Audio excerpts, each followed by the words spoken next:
Hello, my educator family. Welcome to another Strategy Sunday in the month of Navigating November.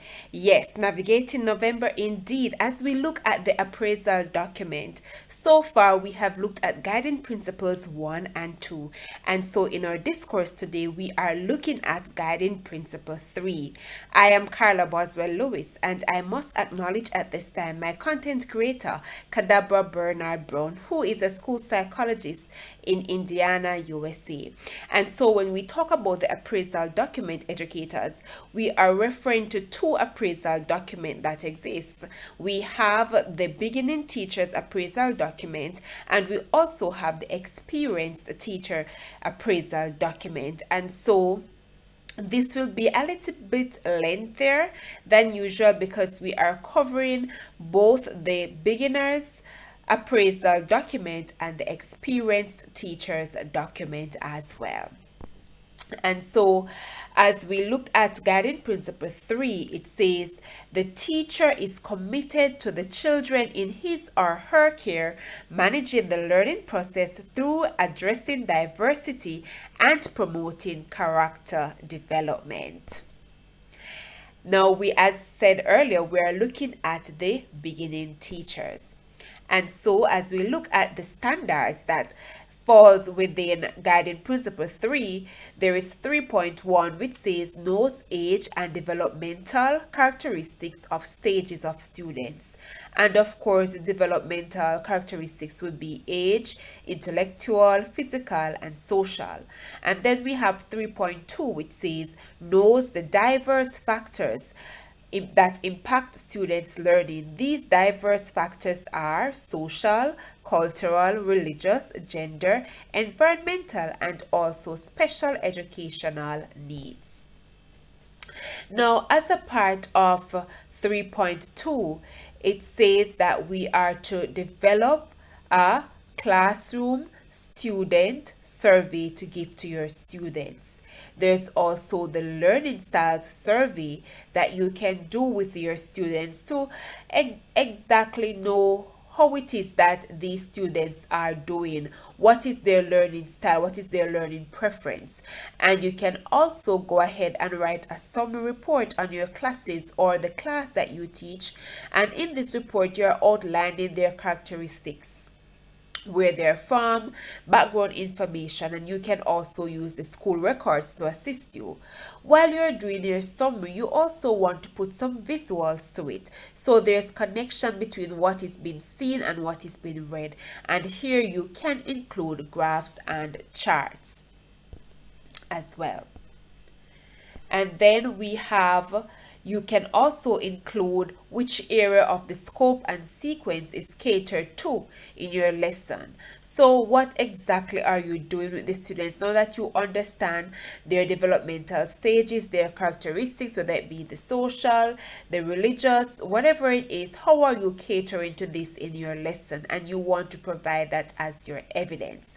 And then you also want to describe the developmental stage of your students aligned with a theory. So whether it is Erickson's psychosocial developmental theory, or it is Piaget's cognitive developmental theory, or it is Bandura's social learning theory, you want to ensure that you are putting that there's an alignment between what you practice and what is being done in the classroom.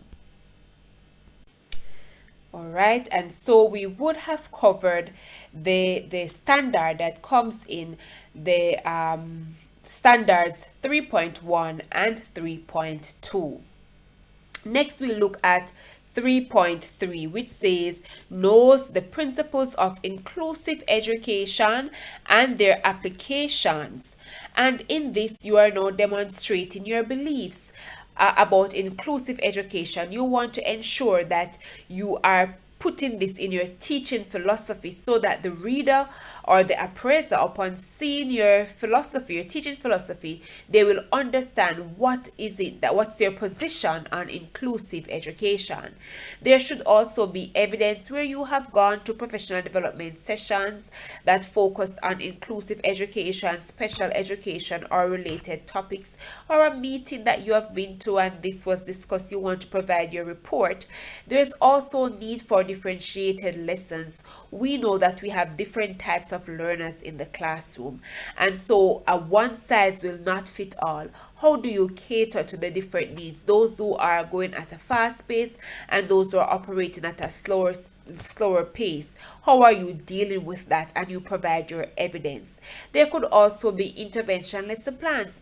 How about you realize that your students, they are not getting a particular concept after you have taught, and so you decide that the next day you're going to have an intervention, and so you prepare a lesson plan, an impromptu lesson plan or a planned intervention lesson plan. You want to show that you are making the connection, you know how to apply, how to be inclusive in what you are doing. There should also be evidence of facilitating mastery. A part of assessment and a part of our education system should allow us to be inclusive in what we do. We know that there are students who will not get it at one go. How do you cater to these students or the students in general? Do you give them an opportunity to resubmit a piece of assignment so that they can get a better grade to demonstrate mastery over the concept that you have taught them? Provide the evidence. There's also student referrals for evaluations. You may be in your class and you realize that Mary Jane is not seeing well, or she doesn't hear well, or she turns her ear each time you are doing something. You may need to refer that child to the guidance counselor, to the principal or the vice principal to get special education services. Those are your evidences. Then we look at 3.4, which says knows different learning styles and approaches of students. And in this, you are, your results from the learning style survey that you did in 3.1 and 3.2, you want to do maybe a pie chart or bar graph, something, the visual connected with the notations, with what you have written. You want to present the results of that so that persons can see what the learning styles of the students are. You may also want to describe the teaching strategies that you are utilizing in your classroom. Are there anything specific? Maybe peer tutoring. You may be using the mastery learning concept. You may also be utilizing the cooperative learning strategies and techniques. Think peer share, peer tutoring, journaling. You want to describe what is it that you do to cater to the different learning styles and approaches that students will have. You want to also present diagnostic tests that you have used. You may have done this prior to instruction, during and after instruction. Show the results that you have so the connections are being made.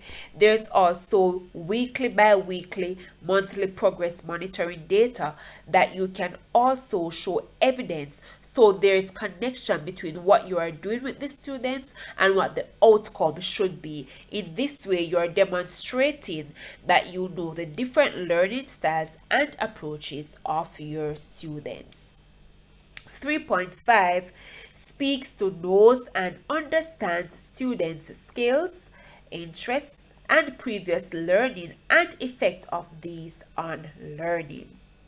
Now, here it is, educators. In your lesson plan, you demonstrate creatively. How is it that you connect prior learning? How do you go over or revise your previous lesson?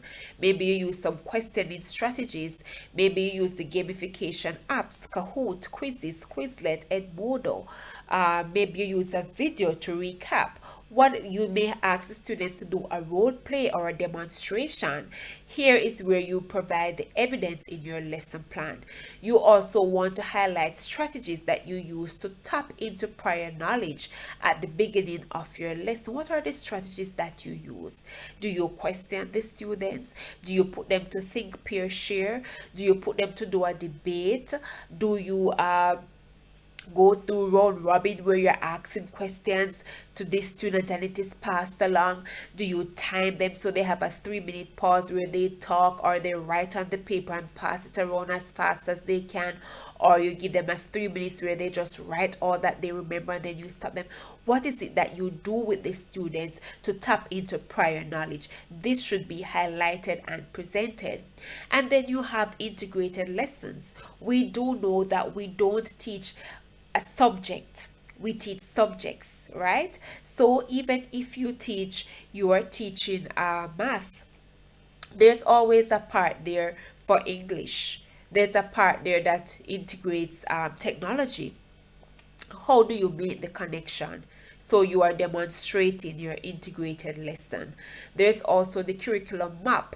This is where you go in and you take out information and you map it out as to how it is that you are going to teach the students. Sometimes even the syllabus, when you look at the syllabus, you will see some topics that are overlapping. The curriculum, there are some things that are overlapping, so you want to pull it out all at once and make all the connections. This could be even a unit plan that you are doing to show that you understand the skills, the interests, and the previous learning of the students. And then we have 3.6, which says notes of gender differences and how these affect learning. And we know there's much talk about boys and girls, they all learn differently. And so you want to describe the gender makeup of your class. Do you have 50% boys, 30% girls? Do you have 100% boys or 100% girls? And you do know that there are specific strategies that are used for gender groups. How do you deal with the boys who are a little bit more robust and tactile and louder, maybe rowdy? How do you deal with that? You want to describe the strategies that you use with them. How do you deal with the girls who many persons believe that they are more linguistic, they have good oratory skills, and so you want to describe what is it that you do with these students, your girls and your boys in the classroom. There's IIPs, so the individual instruction plans. How do you cater to two boys in your class who are not getting the concept as they should, like the others? What do you do with them? Or the girls, there's a girl at the back of the class. How do you deal with it? This is where your IIP comes in and it shows clearly what is it that you do. You could also have results from an action research that you did that was related to a targeted gender group in your school or in your class. Present the results here to demonstrate your knowledge of the guiding principle 3 and also the standard, that you know the differences and you know how these affect learning. You can also present a PD, a professional development certificate, on training regarding gender differences in education. And then we look at 3.7, manages classroom behavior to enable learning. How do you manage, as a teacher, you are the manager of your classroom? How do you manage your classroom? What's your daily classroom register? What is it like? Do you mark it? Do we see clearly where you have keys or codes for certain things? So constantly talking, walking out of class. What is it that you use? Do you mark the students when they're late and when they're early? What do you use to differentiate? What's your classroom management plan like? Where do you put the students who tend to talk a little bit too much in the class or out of terms, may I say? What do you do with them? What's the classroom management plan? Do you have rules and expectations for your class? Where is this? Did you make it on your own? How did you involve the students? You want to provide evidence. There may also be incident reports where something may have happened in your class. How did you go about dealing with it? Did you write up a report for those who are in the high school system for the dean of discipline, in the primary school your guidance counselor or your grade coordinator? What's the incentive program and reward system that you have? Does your school have a program or a system in place? How do you contribute to it? What's your behavior charts and your behavior logs like? I know in the primary school there's a chart there that tells about the student who is usually on task, the child who finishes finishes early, always neat and all of that, who is kind and loving and caring and helpful. And in the high school system, you may not have behavior charts or behavior logs, but you do know how you go about managing the students, the form captains, the persons who take charge of the class. What's your behavior intervention plan? How do you deal with the students when they disobey, when they are not on task? What do you do as the teacher? You're providing evidence for such. There's also guidance counselor referral forms that you may fill out for students who have done things that they need to be referred to, that it is more than the manager in the classroom. So this may need intervention at the home level, and so you are asking the guidance counselors to go and to check it in a little bit more for you.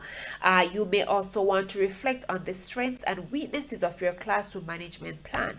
Remember, educators, that the appraisal process is not just to highlight that you are doing well.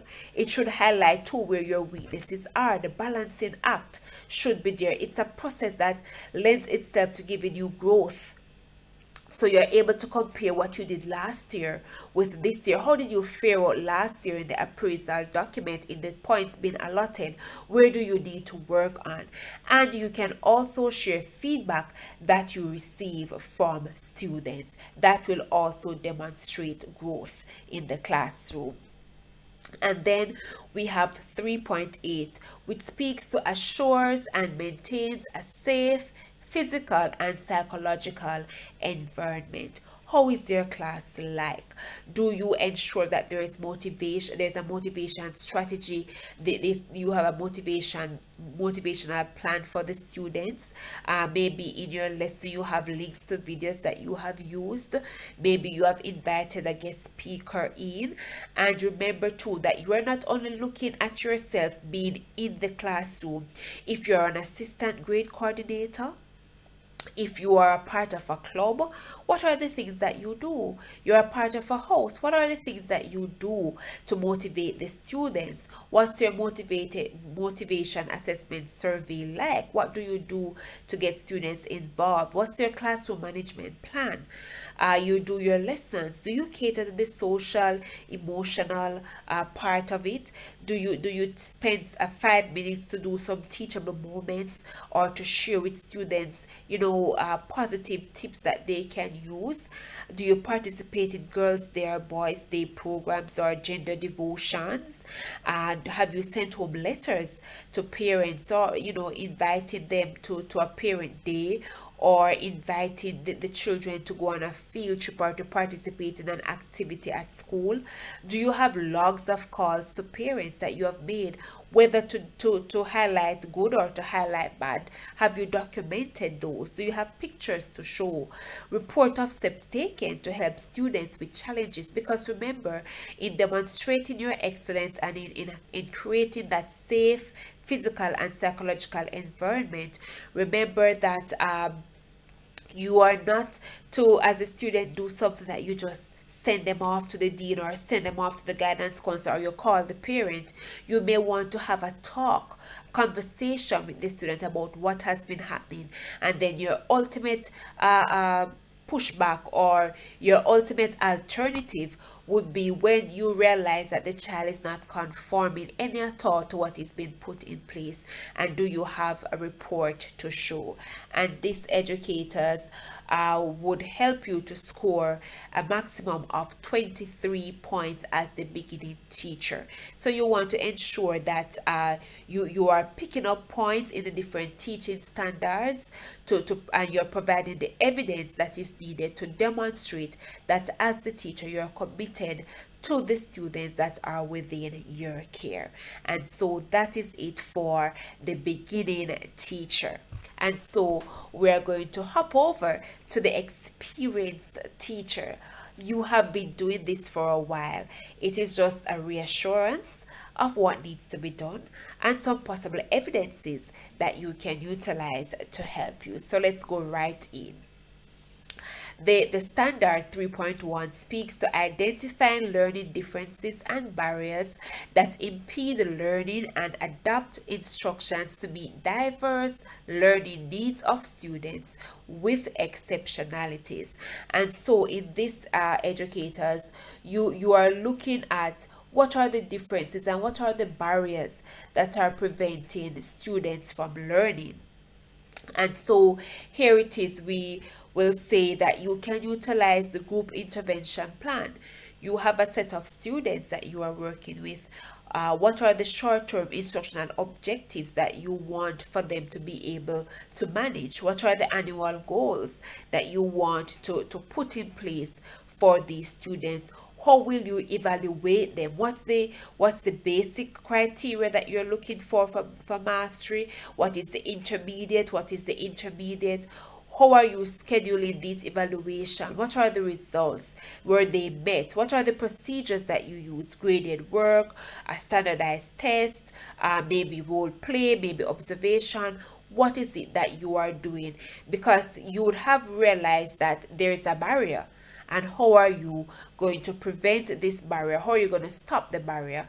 Then you can use your GIP. And of course, the GIP is not used in isolation. So it's not just between the teacher and the child doesn't know about it. The child or children, they know about what is happening. The parents are also knowledgeable. So they come in and they have conversations with you. You show them the plan and they sign to it and you work with it. Because remember, you're going to be working with them at school and parents are expected to follow through at home. There's also the individual instructional plan or the IIP. This is also this is a one-to-one basis that you do. So you realize that different learners in your class, they need special attention. What are you doing? This is also a part of your lesson plan, your differentiated instruction approaches that you are using to meet the learning styles of the students. And so you are documenting how it is that you are working with the students to keep them focused and to help them to grasp content that you are working with. And so this is an example that you can put forward. The same obtains. It's not a one-off situation. The child know, the parent know, the principal know, the vice principal know, and the signatures are put there. There is a meeting that is being held for you to go over regularly with the student, with the parent, so they know exactly where the child is. Then we have 3.2. It says hold high expectations for all students and performs his or her role as facilitator of learning. And so here is where you provide the students with additional work. So you may give them projects to do. In the time now that we're in the virtual space, the students may be asked to carry out labs at home. They may be asked to carry out experiments. They may be asked to do case studies. And of course, this is being documented in your lesson. You have samples of the students' independent work. So they're working at home. Ask them to take a picture, to take a short video and send it to you, upload it to the Google Classroom so you have it to show as your evidence. When you give these when you are the facilitator of learning, remember that you are not giving content, right? You're allowing the students to interact with the content and to understand and to grasp on their own. And then when you get to the class, you are going through with the students as well. So when you give these assignments, it should be clearly outlined in your mark books: the name of the assignment, the date that it was given, and the marks that were allotted for it. And of course, you must have your rubric to show as your evidence how did you mark this project or this lab. And of course, if you're awarding the students, because you hold high expectations for them, so when they do well, you want to provide them with an award or certificate for the work that they did in the subject or as a class. You also want to reward students for their efforts, maybe a certificate of achievement, an e-certificate in the virtual space. You may want to have a classroom space for achievers, those who are improved and those who are excelling. In the physical space, a wall may be dedicated where you highlight students. And remember, to educators, that if your school has a system already in place where they reward students, you know that you will be working with your student to achieve one of these awards. You know, if you're in the high school system, you may have a student that you're working with based on the child's knowledge and attitude and so on, that you may want them to get the subject prize. And so you're working with them and you're doing your internal reward and you're facilitating the learning to get them to grasp and to do their best. All right. Then we look at 3.3, which says stays on track with individual students' progress, assess the various learning outcomes, and diagnosing and addressing needs in a holistic manner. And so this is where you adapt the syllabus. So for high school teachers, you may go into the CSEC or the CAPE syllabus, and you realize that there are things that are repeated, or you may realize that the context in which you work with, especially with the students, the learners that you have, you may need to do your own writing of the syllabus, rewriting, pulling out and putting it in a manner in which you know the students will be able to grasp and to understand, making the connections for the student to cater to their learning styles and their needs. There's also assessment reports of students that you will use to show their progress over a period of time. The report cards would be helpful here. Your register, your mark book will show how the student has been progressing from grade 10 to grade 11, or even in grade 11, the first term, how they did compared to the second term. There's also a very important feature that is in the Google Classroom. When you do a test or a quiz, you're able to get an analysis and you're able to pull up to see how the students did, whether as individual or as a class, as they answered the question.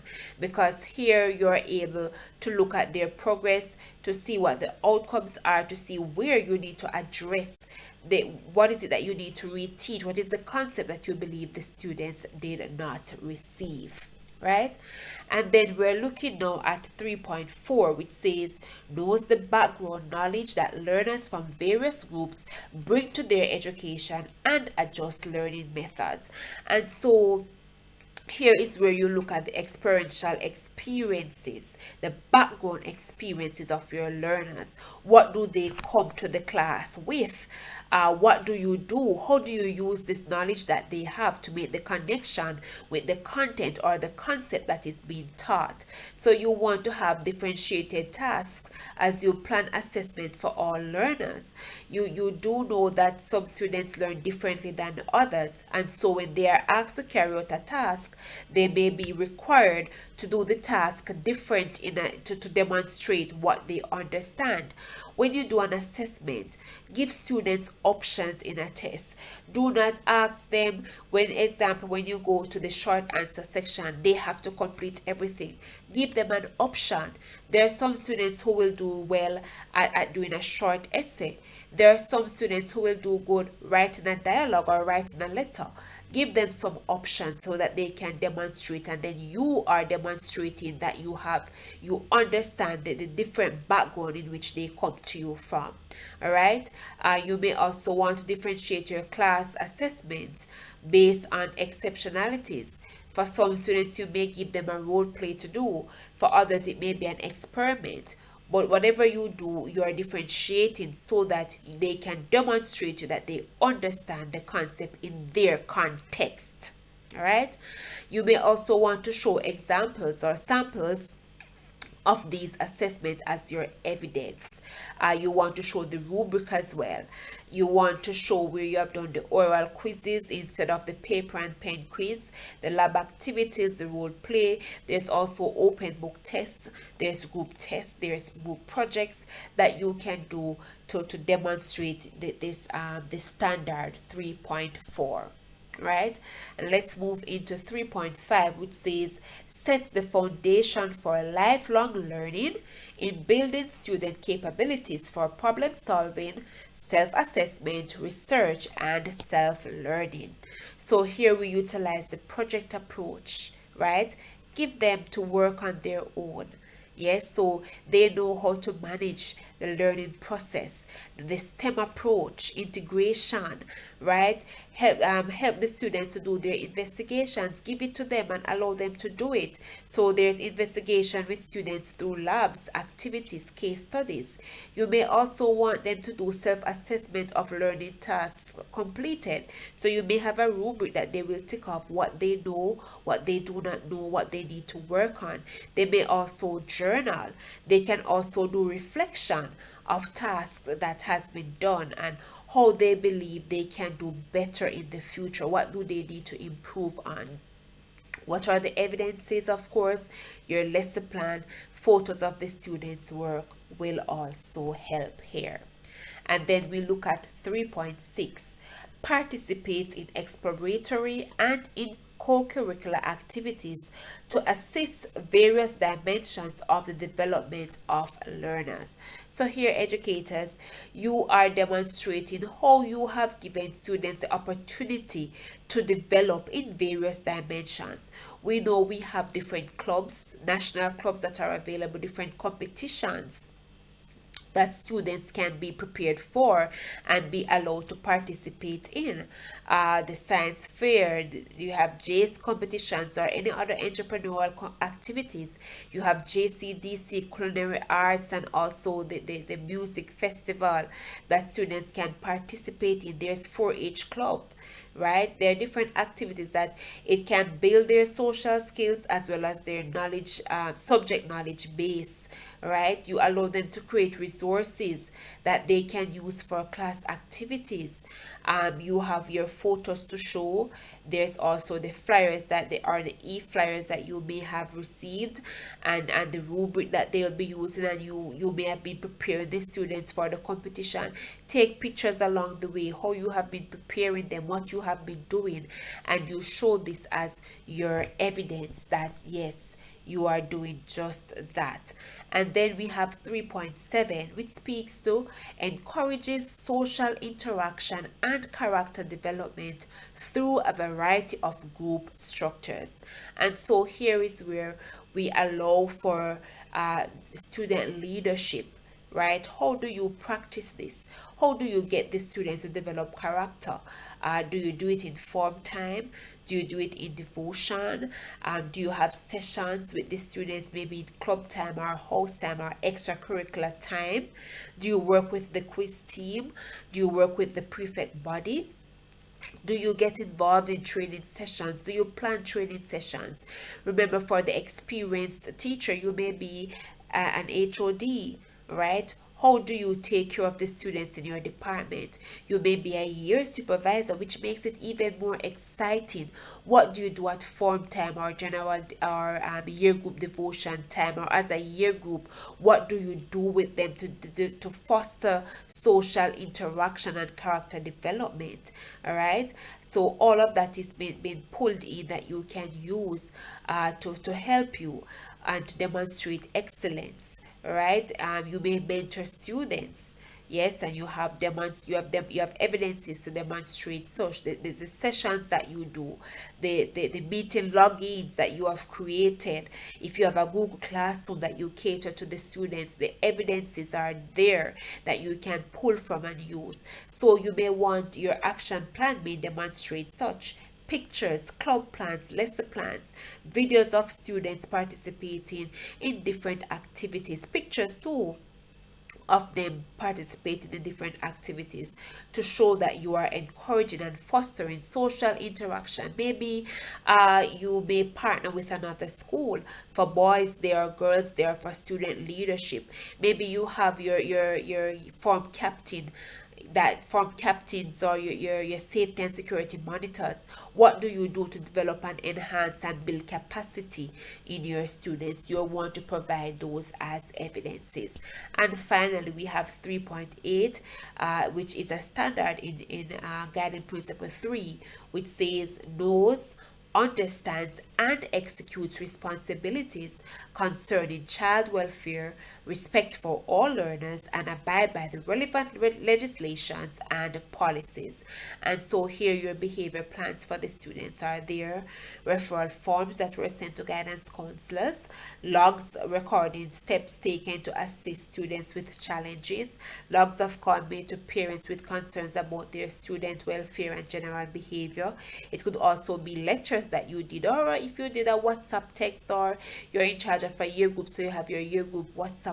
What do you do? Do you use different days to do different things with them? Do you have parent time with your parents, or student time where it's a let down here approach that they can come and they can speak to you about issues that they are being plagued with, and then you are able to plan programs or to plan activities to help them to move past that and to invite the parents to be a part of it as well. And so for these educators, you can receive a total of 30 points. So the credits allotted, it's 30 for guiding principle 3. And so educators, we have come to the end of our discourse on guiding principle 3. The teacher is committed to the students that are within his or her care. And so we have provided you with some evidences and suggestions as to what you can do as you put together your teacher portfolio and as you make yourself ready for the appraisal process. We wish you all the best. Come next week, we'll be looking at guiding principle 4. We will also be providing you with a task list or an evidence list, things that you can, checklist that you can use as you put together your portfolio of the different evidences that you can use to demonstrate your excellence and to demonstrate your command. Remember that the appraisal process is one that enables growth and development. It looks at your strengths and your weaknesses, and it helps you to be reflective in what you do. Until next week, see you then. Remember to like, share, and subscribe. Thanks to all those who have been viewing and leaving your thumbs up for our new subscribers. Thank you so much. God bless you all as you go through this week. Remember that in all that you do, you are doing it to enhance yourself and eventually our country and the global society at large.